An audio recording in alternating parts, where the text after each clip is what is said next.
Good morning, history people. As you notice, I'm not actually outside with my tiki shed because it's raining.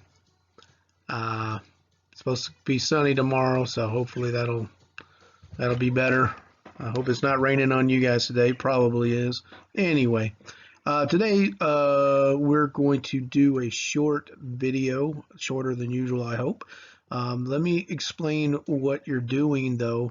You are going to go to Google Classroom. You have to go to Google Classroom to get this video, but on the same assignment where you see the link to this video, you also have a link to a Google form where you just need to go on there, put your name in, put the period, and whether you watch the video or not. So click yes if you watch the video.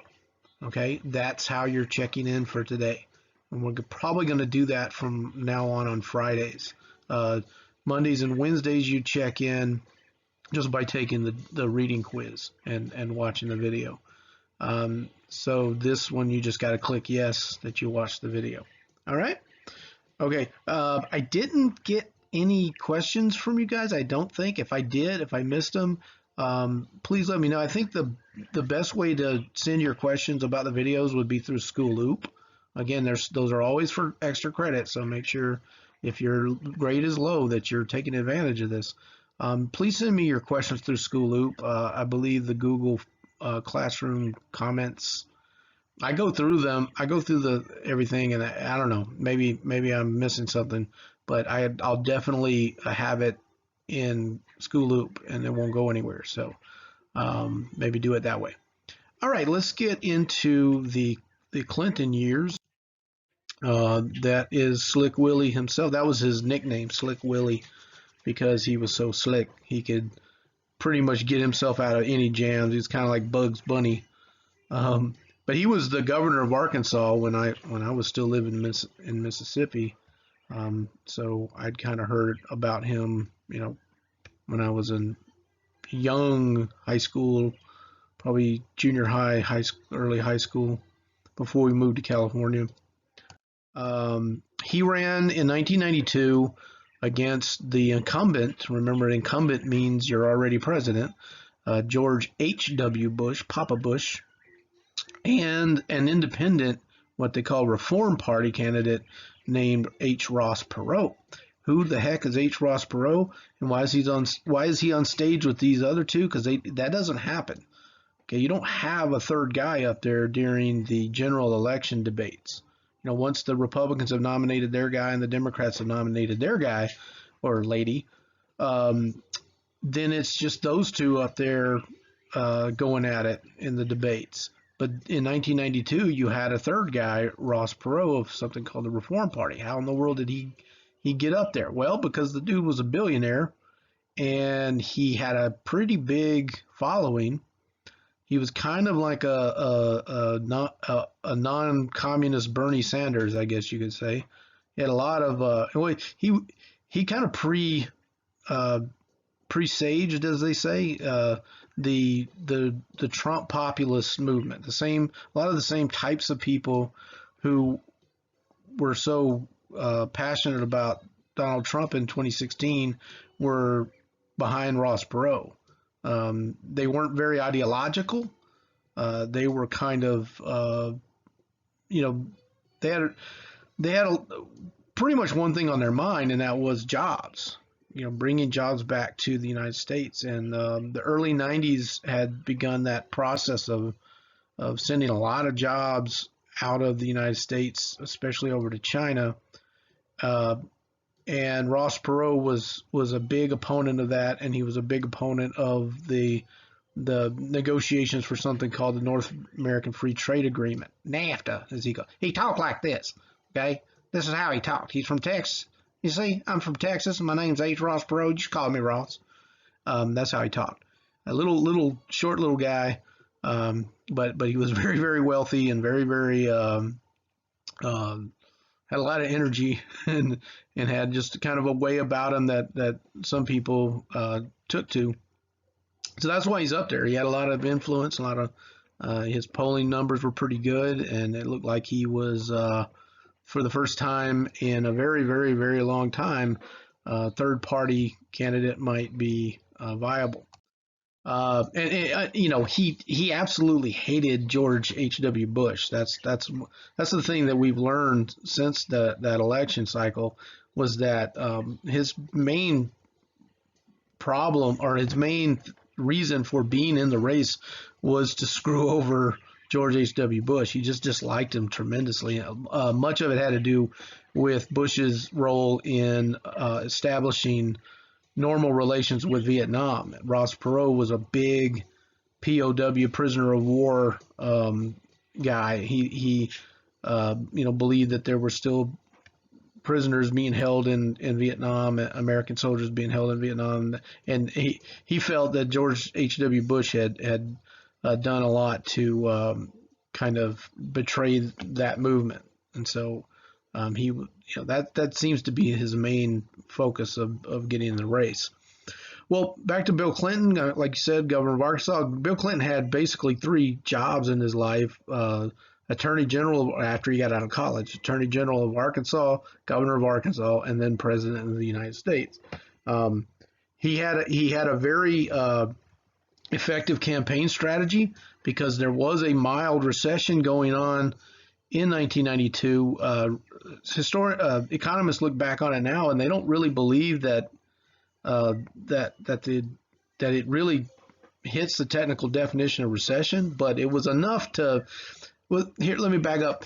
The end of the Cold War had led to a lot of layoffs in pretty high-tech, well-paying job sectors, like the defense sector, because the Cold War was over and we didn't have the need for all these like high-tech weapons and all this stuff.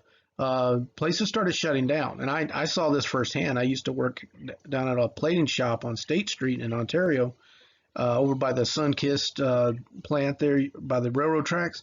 And I used to drive out, State Street, and then hit the 71, go up to the 10, and head out to East LA for my deliveries. I used to deliver parts.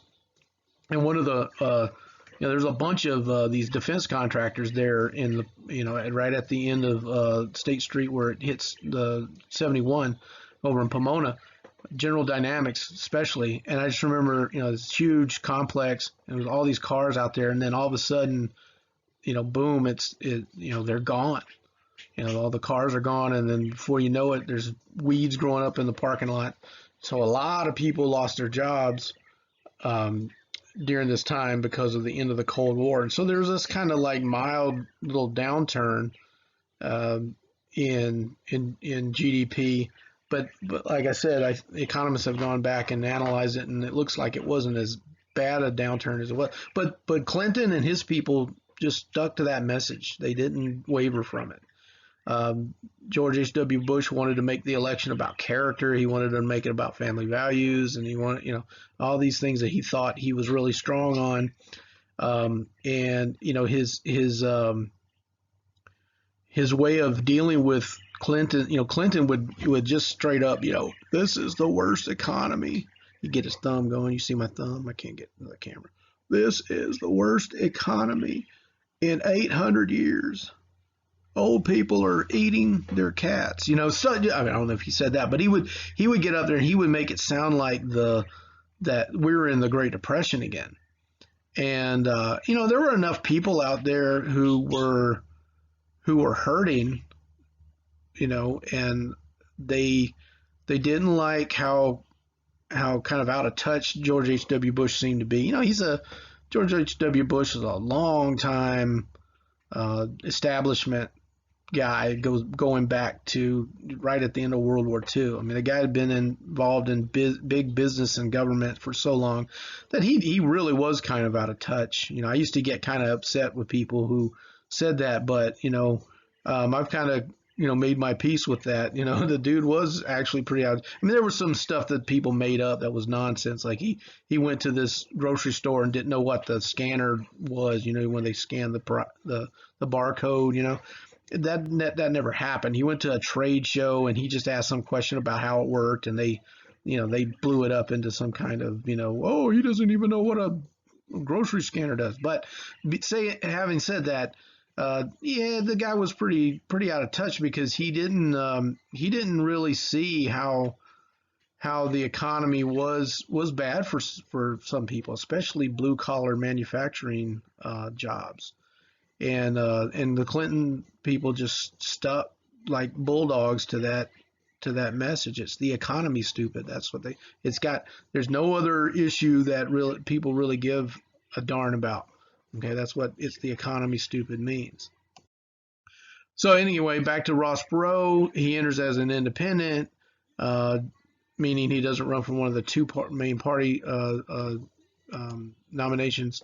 Um, he's got some different ideas. Again, he hated George W. Bush, as I said earlier. And the election kind of was split three ways. Clinton's going to win 42.9% of the vote, of the popular vote. So that's a pretty low popular vote total for presidential winner. Ross Perot is going to get close to 20 million votes, almost 20% of the popular vote, and Bush is at 37% of the popular vote. And it's kind of, you can see how the South is split between Republican and Democrat. Okay, you got his home state of Arkansas, Louisiana, Georgia, Tennessee, Kentucky, Missouri. They all vote for the Democrat this time, and so and California is going to go Democrat for the first time in quite a while. Um, so it was a really weird kind of election. Ross Perot, kind of threw. I think it's still up for debate whether or not if Ross Perot had been in the race, if Bush would have won.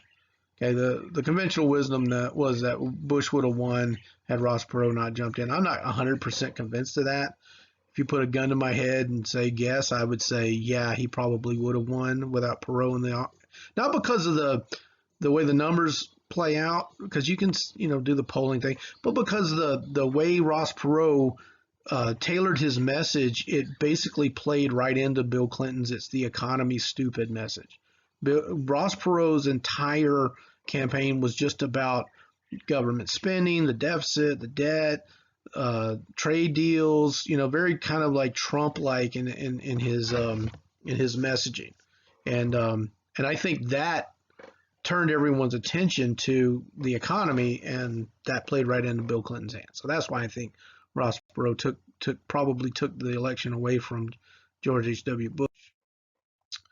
Okay, so Clinton enters the White House with moderate plans. He did not run as a radical by any stretch of the imagination. In fact, he made speeches talking about how the Democrat Party needed to get back to the center, get back to the middle of the road.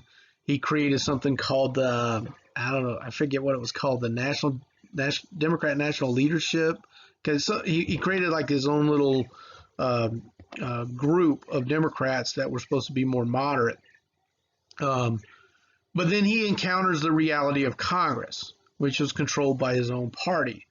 Both the Senate and the House of Representatives was controlled by Democrats. So you had, in his first 2 years in office, Bill Clinton has what they call undivided government, and should have been able to get anything he wanted done. However, there were Democrats in his own party who were either much more liberal than he was or much more conservative than he was, and he's not going to be able to. Well, he doesn't have a mandate. Remember, he doesn't get a majority of the popular vote. He gets a plurality of it, but he doesn't get a majority. Okay, when you get in the 52, 53% of the popular vote up into that area, not to mention 60% of the popular vote, when you get that type of popular vote, then you're seen as having a mandate, and members of Congress kind of begrudgingly have to do what you tell them to do. Okay, I don't know why that corner is bugging me, but it is. Anyway, he's actually going to run a higher deficit in those first 2 years than, or he's going to run a high deficit during those 2 years. You can blame that on Reagan and Bush, whatever, because he hasn't done anything. Clinton hadn't done anything really, didn't get anything passed until he passes tax increases for the middle and upper classes. And that's going to be, anyway, um, had some honeydews to do.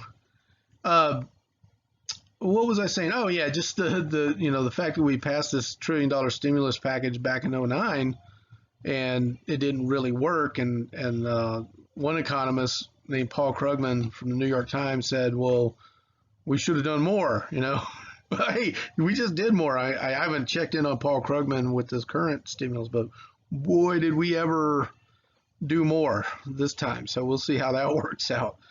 Just to comment on that a little bit, the current stimulus that we just passed. One big difference in that one and previous ones is that none of the previous stimuluses were a reaction to something that the government did directly. The government didn't tell everyone to stay home in 1992. The government didn't tell everybody to stay home in 2009. Now, the government was definitely culpable in those downturns, as it always is. But this time is, it's clearly different. The government's telling people, making people not go to work. And so, do with that what you will. All right. The healthcare, okay, that was mentioned in your text. The health, one of the things Bill Clinton ran on was pretty much getting everybody some kind of health insurance, okay, and it became nicknamed Hillary Care because the First Lady was put in charge of designing the program, and she kind of made a mistake in that she didn't really include the Republicans in the process, okay, which you kind of have to do. They didn't really do that in 2009 either, but it still passed.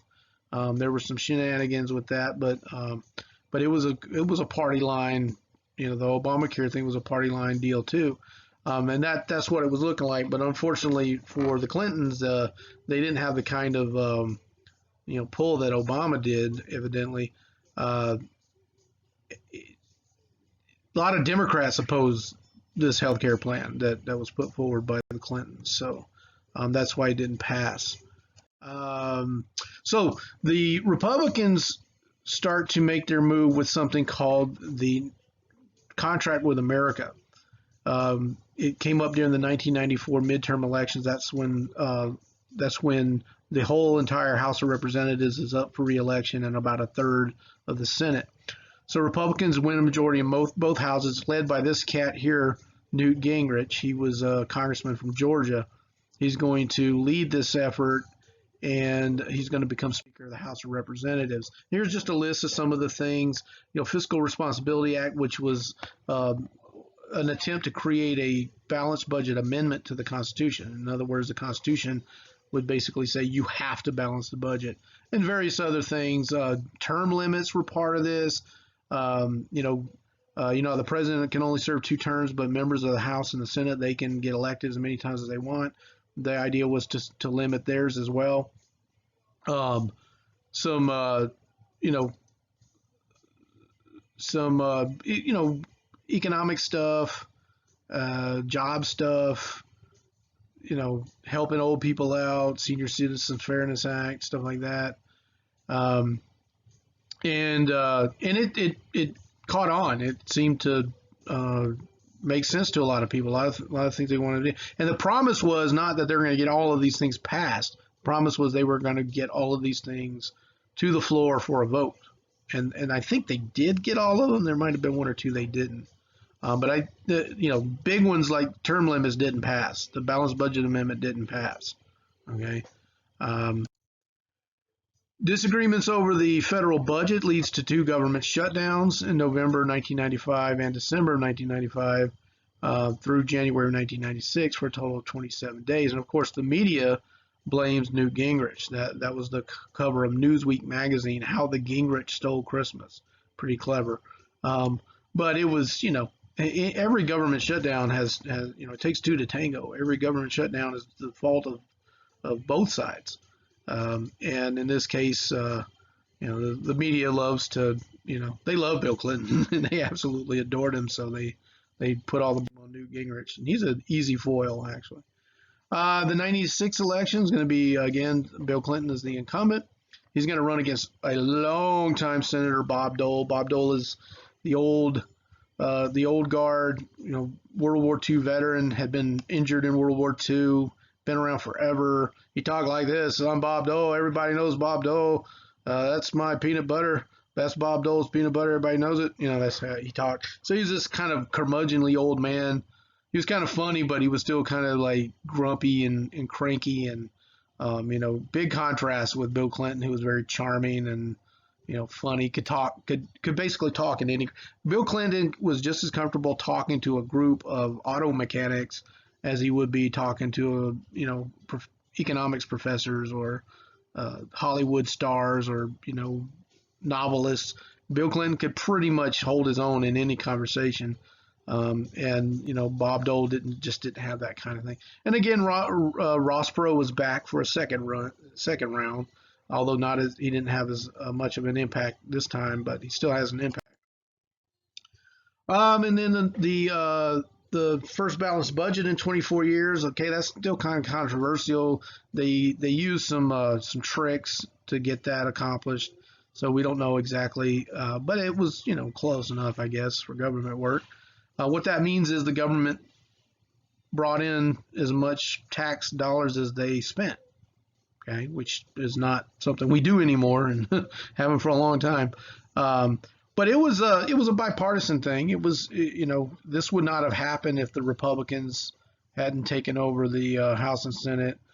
They kind of forced Clinton to the middle, like he said he was going to. They kind of forced it to happen, and they got this done. And it's the last time we've had a surplus since then. All right, we're going to stop there. Make sure you go on Google Classroom and click on the Google form for the check-in today. All you got to do is go in there and click yes that you watched the video, put your name and put your period, and then click yes that you watched the video, and you are checked in for the day. All right, we will see you guys on Monday with another video. Again, questions for extra credit, put them in School Loop, and I'll make sure I get to them on Monday. You guys have a great weekend.